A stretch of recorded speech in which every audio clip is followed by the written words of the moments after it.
Sean todos bienvenidos, hermanos y amigos en Cristo.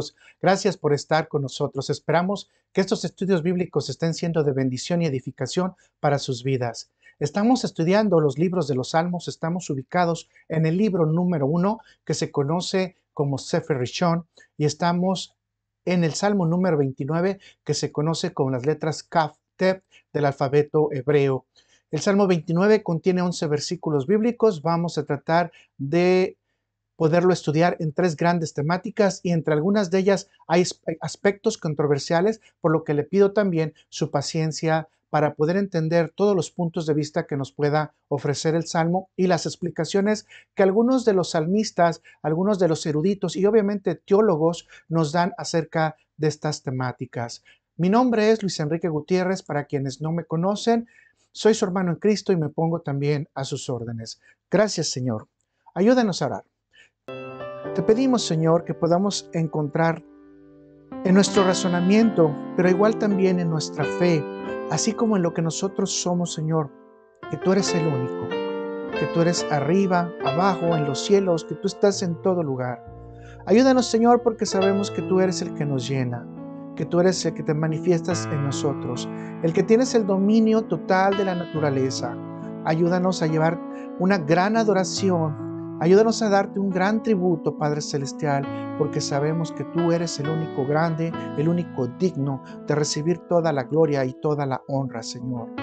Te pedimos, Señor, que guíes nuestros corazones también al entendimiento, que nos puedas llenar de sabiduría para ir caminando en la paciencia de conocerte a ti, de saber que todo está en tus manos y que tú puedes manejar cualquier ámbito, aún independiente de la peor tempestad. Te pido por cada uno de los hermanos, Señor. Te pido por cada uno de los que están en este momento pasando tribulaciones, enfermedades o problemas, Señor. Gracias, Señor Jesús, porque sabemos que tú te estás manifestando en cada uno de ellos. Llénalos, Señor, para que tengan mucha sabiduría, especialmente cuando tengan que hablar tu palabra. Te lo pido todo en tu sagrado nombre y el de tu Hijo amado. Amén, amén y amén. Permítanme darle una pequeña introducción porque es una introducción numérica pero muy linda. El Salmo 29 menciona 18 veces el nombre del poder y la misericordia de Dios, que es conocido como Jehová o Yahvé según la traducción que tú estés manejando. Además, la frase voz de Jehová aparece 7 veces en el contexto de este salmo, manejándonos y dándonos a entender el poder que tiene Dios sobre toda la creación y especialmente sobre la naturaleza y los ídolos. Podemos agregar 3 veces más en los primeros 2 versículos que aparece la frase dar o tributar a Jehová. Por último, la frase los hijos de los poderosos, que ofrece una controversial situación en el ámbito cristiano, igual que también en el ámbito judío, de poder confirmar si se está hablando de hombres o se está hablando de ángeles. Con todo esto, como puedes observar, tenemos muchos números que poder descifrar y especialmente que estudiar. Así que te invito a que podamos estudiar el Salmo. Vamos a ver entonces los aspectos generales del Salmo. El Salmo número 29 está escrito por David. La fecha no es determinada.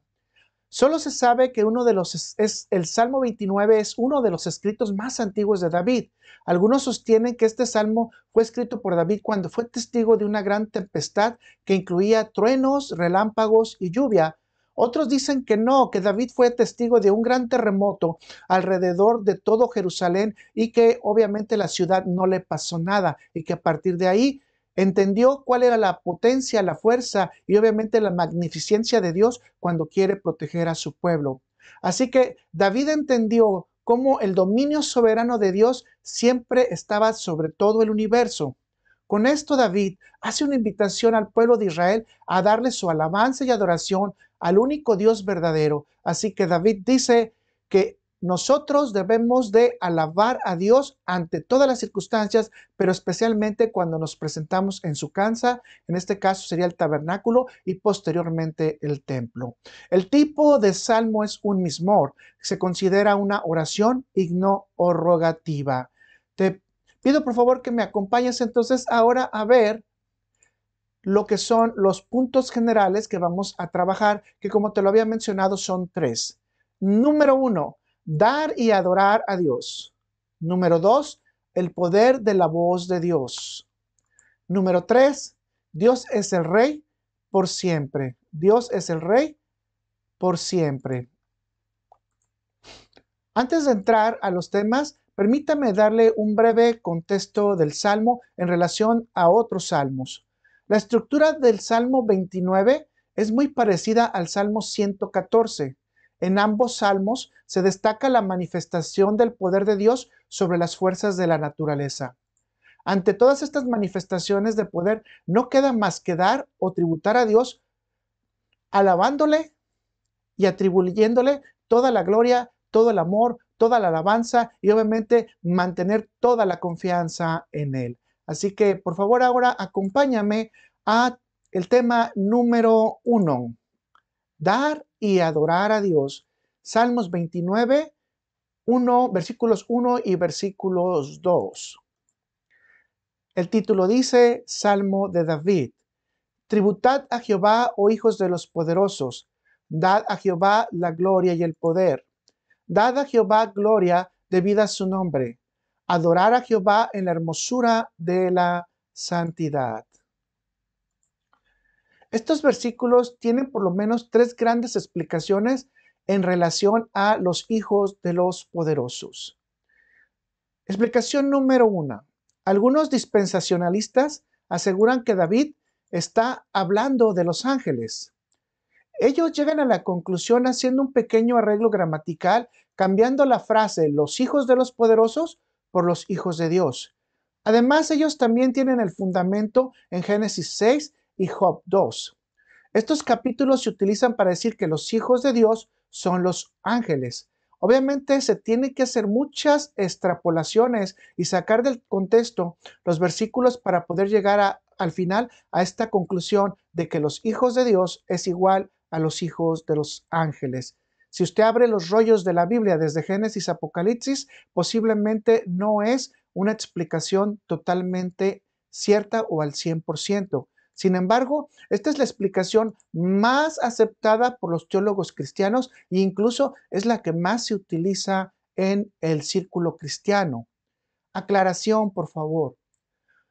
Como este es un estudio bíblico, entonces tengo que darle a conocer las otras 2 posturas. Obviamente tendría que hacer un ejercicio de probar si en el contexto del Salmo se está hablando de los ángeles o se está hablando de los humanos. Después de aclarar esto, permítame pasar a la segunda explicación. Los hijos de los poderosos son los descendientes de Abraham, Isaac y Jacob. Los patriarcas son los únicos reconocidos como los poderosos y sus nombres aparecen en el nombre de Dios. Esto lo podemos encontrar en Éxodo 3. Por consiguiente, los únicos varones de renombre reconocidos por todas las generaciones serían ellos. Al hablar de los hijos de los poderosos, entonces llegaríamos automáticamente a los hijos de Israel. De ellos se determinarían 3 grandes liderazgos o también conocidos como 3 grandes coronas. La primera es la primogenitura, que es entregada a José y que también es reconocido el pueblo de Israel como el primogénito entre todas las naciones. Segundo es el sacerdocio, que es entregado a la tribu de Leví. 3, el gobierno o el reinado, que es entregado a la tribu de Judá, en los cuales encontraremos como representante a David y posteriormente a Jesucristo. En un paréntesis que tenemos que hacer nosotros como cristianos, creemos que en Jesucristo se encuentran los 3 tipos de liderazgo o las 3 tipos de corona. La primogenitura, el sacerdocio y obviamente el gobierno que Jesús ejercerá en los tiempos venideros en su segunda venida. Los hijos de los poderosos serían, ante esta explicación entonces, los descendientes de Jacob, es decir, el pueblo de Israel y en específico los que tienen a cargo un liderazgo, sacerdotes, reyes, líderes del Sanedrín, gobernantes y jueces. Todos ellos son considerados como los hijos de los poderosos. La explicación número 3 dice, los dirigentes del tabernáculo son los hijos de los poderosos, es decir, los levitas encargados de realizar todas las actividades para el servicio a Dios. Los levitas y en específico los sacerdotes tenían que vestirse con sus mejores atuendos para dirigir el servicio. El consejo era que si iban a adorar al Señor en la hermosura de su santidad, También el sacerdote debe de tener la ropa limpia, pero más que la ropa limpia, el sacerdote tenía que acercarse a Dios con una conciencia limpia y un alma de acuerdo a la santidad, es decir, la separación hacia Dios. El sacerdote siempre debería de llevar en su mente la siguiente expresión: tú eres santo y tu nombre es santo. Como puedes observar, dos de las explicaciones nos hablan de los seres humanos a cargo de los servicios en el tabernáculo o los que les han otorgado las coronas o el liderazgo, mientras que solamente una explicación nos puede hablar acerca de los ángeles. Una aclaración más. No pretendo dar la respuesta absoluta, pero sí me gustaría poner algunos puntos de reflexión que nos hagan a pensar si estamos hablando de ángeles o seres humanos en el Salmo número 29. Permítame traer 3 puntos aclaratorios para acercarnos a una respuesta más objetiva en el contexto bíblico. Punto aclaratorio número 1. El Salmo nos instruye en que se tiene que dar o tributar. Debemos de entender qué significa tributar. La palabra tributar del hebreo yahav significa dar, tributar, poner, ir y quitar. Evidentemente, dar y tributar son sinónimos en este salmo, pero tienen una diferente aplicación. Dar es traer o entregar una posesión. Tributar es adorar, o sea, emitir palabras acerca de la excelencia o grandeza de una persona o de Dios. La aplicación de la palabra entonces nos lleva a una reflexión parcial. Los ángeles no tienen posesiones materiales en esta tierra, por tanto, no pueden dar. En contraposición, los hombres tienen posiciones materiales y espirituales que pueden dar en el tabernáculo de Dios o en su momento en el templo. La Biblia nos explica que tanto los ángeles como los hombres pueden adorar la hermosura de la santidad de Dios. Al parecer, en este aspecto gramaticalmente aclaratorio de la palabra Yahav, la balanza se inclina a que estamos hablando de hombres y no de ángeles. Punto aclaratorio número 2. Versículos bíblicos semejantes. La pista número 2 nos la dan cuando podemos ver algunos versículos bíblicos que tengan el mismo sentido en el que se están aplicando estos versículos. Así que pasemos a leer otra cita que es semejante en este caso al versículo que estamos analizando en el Salmo 29. Y esto lo encontramos en el Salmo 96, versículos 7 y 9. Y dice de la siguiente manera, así que ponga mucha atención. Tributad a Jehová, y aquí dice quiénes, aquí nos dice quiénes. Oh familias de los pueblos, dad a Jehová la gloria y el poder. 8. Dad a Jehová la honra debida a su nombre. Traer ofrendas y venir a sus atrios. Adorar a Jehová en la hermosura de la santidad. Temed delante de él toda la tierra. Este mismo salmo es nuevamente citado completamente en estos versículos en Primera de Crónicas, capítulo 16, versículos 28 y 29. Los invitamos a que los lean cuidadosamente y van a ver que tienen el mismo sentido. Se está haciendo una instrucción e incluso una motivación para que los seres humanos vayan a alabar, adorar a Dios, pero también a dar y tributar con cosas materiales. No falta ser teólogo para darnos cuenta que los versículos están refiriéndose a actividades humanas o el consejo del salmista está haciendo para las familias de los pueblos y no nada más está hablando ya en general de los pueblos de Israel, sino que está hablando en general también de los pueblos de la tierra. Nuevamente la explicación nos está llevando a decir que estamos hablando de actividades humanas y no de actividades angélicas o angelicales, perdón. Punto aclaratorio número 3. Gramaticalmente se está hablando de los hijos de Dios. Esto debe leerse con mucho cuidado. Literalmente dice, los hijos de los poderosos. Pero esto no significa literalmente los hijos de Dios como ángeles. De cualquier manera, pasemos a ver la explicación. El original hebreo para los hijos de Dios es Bene Elim, que se va a traducir obviamente como los hijos de los poderosos. No dice Bene Elohim, que literalmente sería o significaría los hijos del Todopoderoso. El primer problema que enfrentamos es que las palabras son plurales. Literalmente el versículo nos está diciendo, los poderosos tienen hijos. Para este momento tenemos un problema serio porque no tenemos la idea de cuántos poderosos estamos hablando o de cuántos hijos estamos hablando.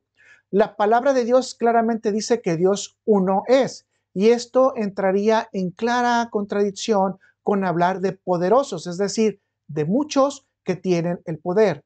Consecuentemente, esto no está hablando de Dios, sino de los hijos o autoridades que tienen poder, gobernantes, miembros del Sanedrín, reyes, sacerdotes, gobernadores, jueces, etc. En contraparte, el pueblo de Israel también es llamado hijos de Dios, y esto concuerda con toda la Biblia y no contradice ningún tipo de escritura.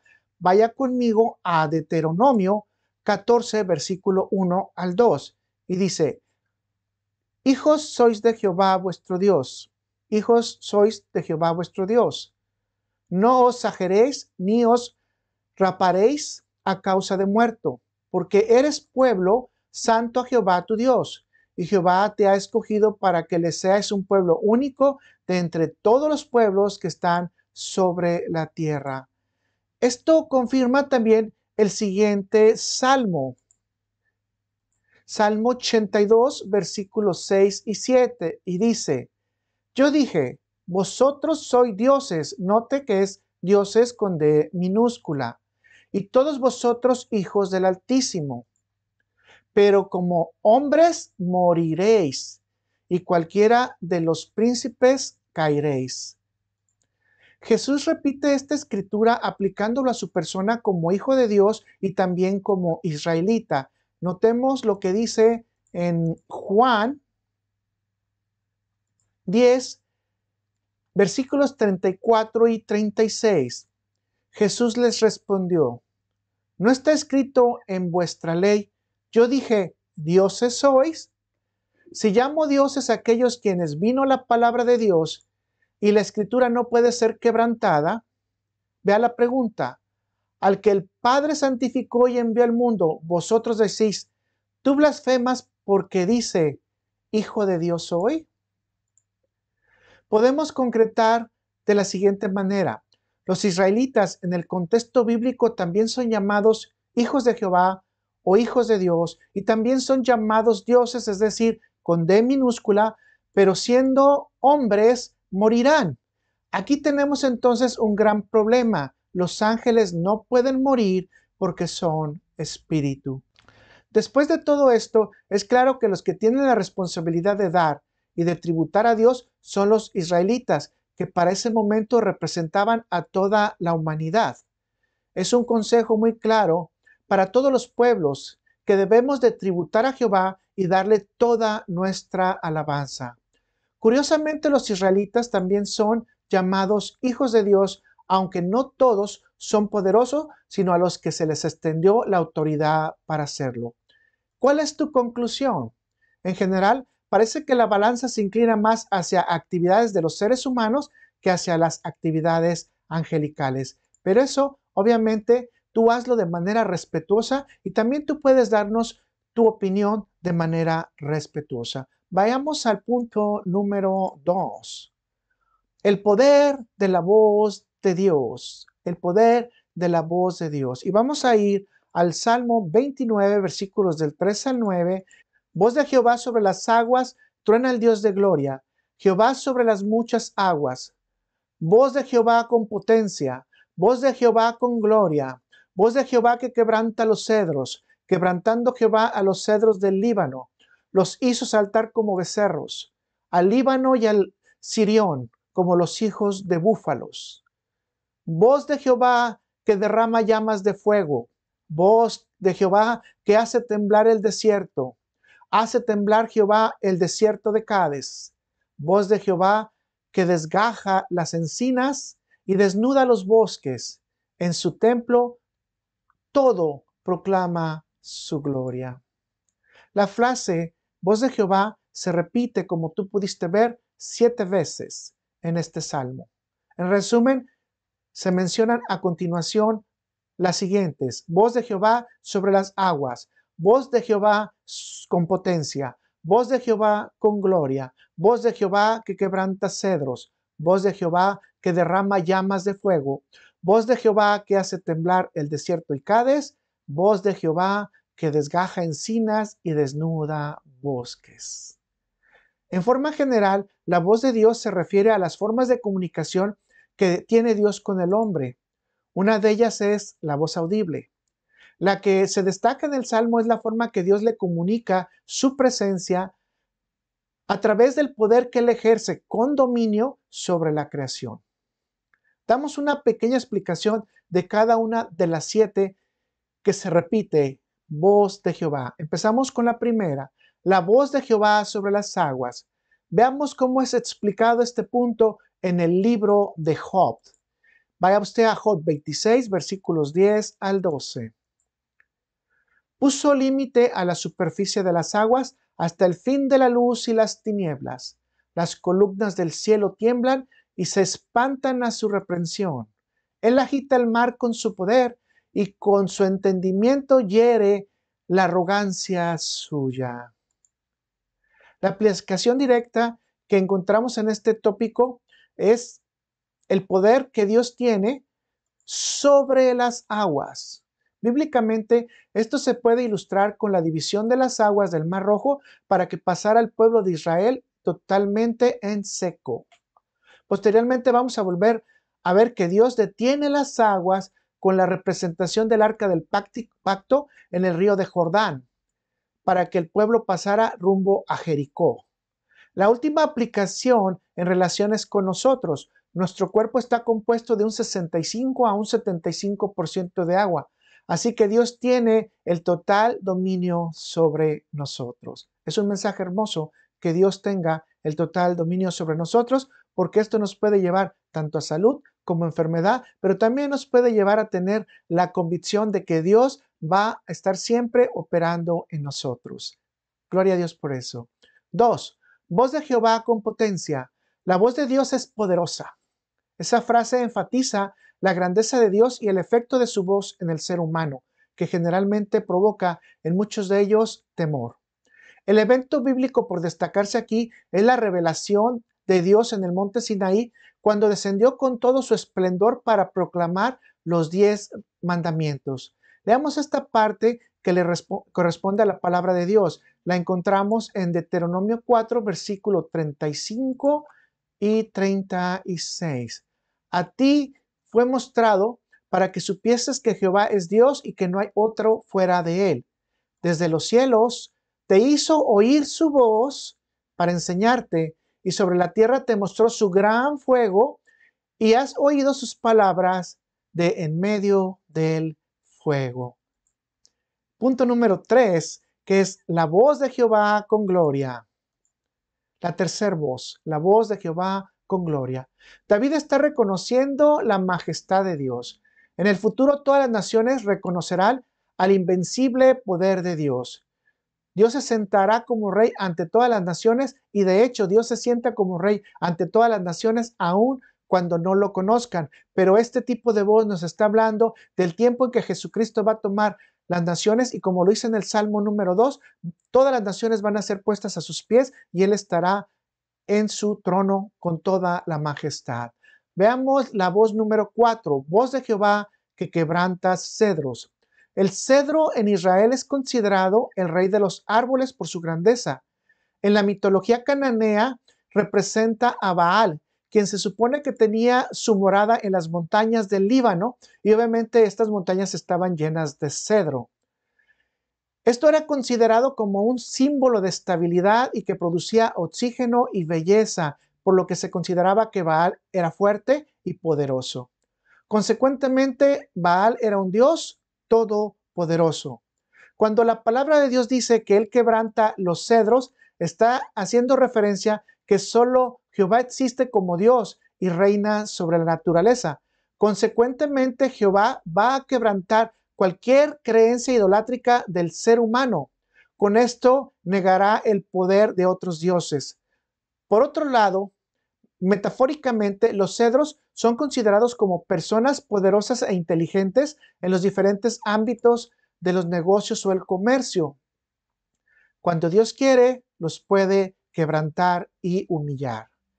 Puede agregarse además que los cedros tienen un gran follaje, pero no tienen frutos. Así que no tienen semilla. Y la palabra de Dios, que es la semilla para nosotros, así como la lámpara, no la tienen ellos. Así que todas las personas que son cedros no podrán dar frutos. Como Jesucristo lo dijo, por sus frutos los conoceréis. Si no tienes palabra de Dios y no tienes vida espiritual, no puedes dar frutos del Espíritu. 5. Voz de Jehová que derrama llamas de fuego. David compara la voz de Dios como llama de fuego. Metafóricamente puede referirse a una comparación de la rapidez con la que se puede ejecutar un juicio de Dios ante la desobediencia humana. Esto lo podemos ver en el caso de Sodoma y Gomorra. Por otro lado, Baal era considerado como el dios del relámpago, así que David estaba estableciendo que Dios es Señor también ante la naturaleza de los relámpagos. Por otro lado, la Biblia narra diferentes eventos en los que Dios hizo bajar fuego del cielo para mostrar su poder y apoyar a sus enviados o a sus siervos, como por ejemplo el caso de Elías. Entonces, Dios derrama fuego literal, pero por otro lado derrama juicio y castigo celestial. Lo único que necesita Dios es proclamarlo con su voz. 6. Voz de Jehová que hace temblar el desierto y Cades. Ahora, el otro terreno que está ejemplificado es el desierto, el cual tiembla ante la presencia de Dios. El evento bíblico que ocurre aquí fue cuando los espías regresaron con el informe de la tierra prometida cuando estaban ubicados en el desierto de Parán en Cades. Sabemos que la aflicción que sintió el pueblo hizo que duraran llorando toda la noche y posteriormente vino la sentencia de Dios sobre los mayores de 20 años que no podrían pasar a la tierra prometida. Y ese fue un día de mucho dolor para Israel. Algunos agregan que esto se refiere a que hace temblar la tierra simplemente por el hecho de que Dios puede producir o provocar temblores. Así que vamos a la siguiente voz. Voz de Jehová que desgaja encinas y desnuda bosques. Las encinas son árboles fuertes y tupidos de follaje. Dios está insinuando que Él puede destrozar las encinas y dejar sin follaje al bosque. El quedarse desnudo representa que ante Dios no podemos ocultar nada. Así que cualquiera que se considere fuerte ante o en contra de Dios se estará despojando de su propia ropa y estará quedando desnudo porque Dios puede leer el corazón y su propia conciencia. Pasemos al punto número 3. Dios es el Rey por siempre. Salmo 29, versículos 10 y 11. Jehová preside en el diluvio, y se sienta Jehová como Rey para siempre. Jehová dará poder a su pueblo. Jehová bendecirá a su pueblo con paz. David está recordando el evento donde Dios dirigió magistralmente la destrucción de la humanidad por medio del agua. El evento bíblico se ubica durante el diluvio en el periodo de la época de Noé. Las actividades de la tierra se detuvieron por completo y la vida fue prácticamente destruida. Durante este periodo, Dios reinó en soledad y en silencio, enviando el mensaje que Jehová es Dios por siempre, con seres humanos o sin seres humanos. Aquí se enfatiza que Dios es victorioso sobre todos los niveles de caos y Señor de señores ante cualquier disturbio, perturbación o cambio. Si ustedes pudieron observar, hay un detalle bien hermoso en los siguientes versículos. Continuando con ellos, vemos o debemos notar que Dios primero le dice al pueblo que le dará poder y después lo bendecirá. Esto es una profecía que indica que ha de venir un esfuerzo físico y que a la vez debe de haber un cambio moral y espiritual de parte de Israel para poder recibir estas bendiciones. Si queremos la paz que profetizó Isaías, debemos de proclamar la gloria de Dios en su templo, participando de esta manera de la emoción de experimentar toda la creación como parte de nuestras vidas. Como te podrás dar cuenta, el reino absoluto debe ser adjudicado al Mesías. Esto quiere decir a la segunda venida de Cristo, en donde Él se sentará en el trono y estará en total poder y control de toda la humanidad. Si te parece bien, vamos a ver las preguntas. Para usted, ¿quiénes son los hijos de los poderosos? 2. ¿Qué debemos de dar a Dios? 3. ¿Cómo explicaría la frase la voz de Jehová? 4. ¿Cuál poder le dará a Dios a su pueblo? 5. ¿Cómo se llega a la completa paz? 6. ¿En qué medida usted y los miembros de su congregación tienen conciencia que el Dios de la creación, que el Dios de la redención es el Dios de la creación? 7. ¿Cuál es la enseñanza que el salmista quiere darnos en los versículos 10 y 11? 8. ¿Cómo afecta esta enseñanza tu vida práctica? Te agradecemos que nos hayas acompañado. Gracias por haber estado con nosotros. Esperamos que este estudio haya sido de bendición y esperamos también que Dios te bendiga en todas tus actividades. Gracias también por el tiempo que has invertido y esperamos también que si has aprendido algo, también lo lleves a los demás para que seas también de bendición a todas las personas que te puedan escuchar. Ayúdanos también a llevar la gran comisión de poder ir a traer más personas al reino de Dios a través de poderle predicar la palabra de Dios. Gracias, hasta luego. Nos vemos en el Salmo número 30.